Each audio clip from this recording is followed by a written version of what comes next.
Hey guys, welcome back to Electrical Car Repair Live. Thank you guys for watching and subscribing to the channel. Today will be super helpful video to any of you having a Dodge Challenger all-wheel drive and you need to find the fuses for the all-wheel drive modules. Stay with us, we'll explain that in this video today. And we'll explain why it's super important, guys, actually to test your fuses and not to just look at them and find out if they're good or bad. So all that will be covered in this video today. Before we start, let me tell you a little bit about us, guys. Every single car we get here at the garage will be making at least 200 to 300 free repair videos. On that Dodge Challenger specifically, we will be taking completely apart transmission engine wise, and we have multiple ones which are the V6 and the V8, so videos will be coming very soon.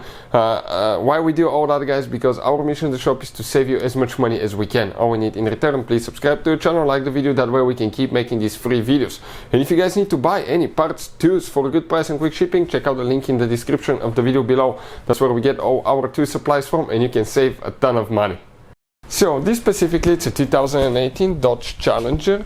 Now let's go ahead and explain, guys, about the all-wheel drive, okay, and the fuses. Specifically here, okay, you have the fuse box under the hood. That's where the all-wheel drive fuses will be located. Right here you have two things that you need to squish, and when you do that you just gently open it. Now when you turn the fuse box, guys, this way, okay, let me open it this way, you can see, let's come a little bit closer because, okay, otherwise the light makes it a little bit too bright.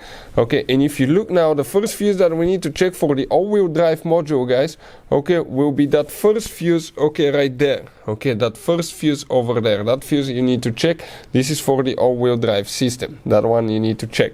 Then you have one more fuse. This fuse is known as a fuse 9, guys, fuse 9.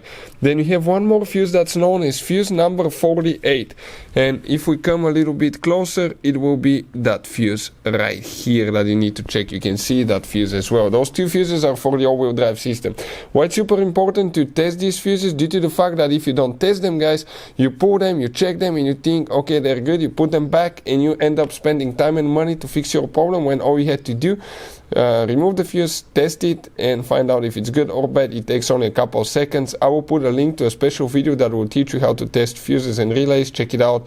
Hopefully the video will be helpful. Thank you for watching and see you guys next time.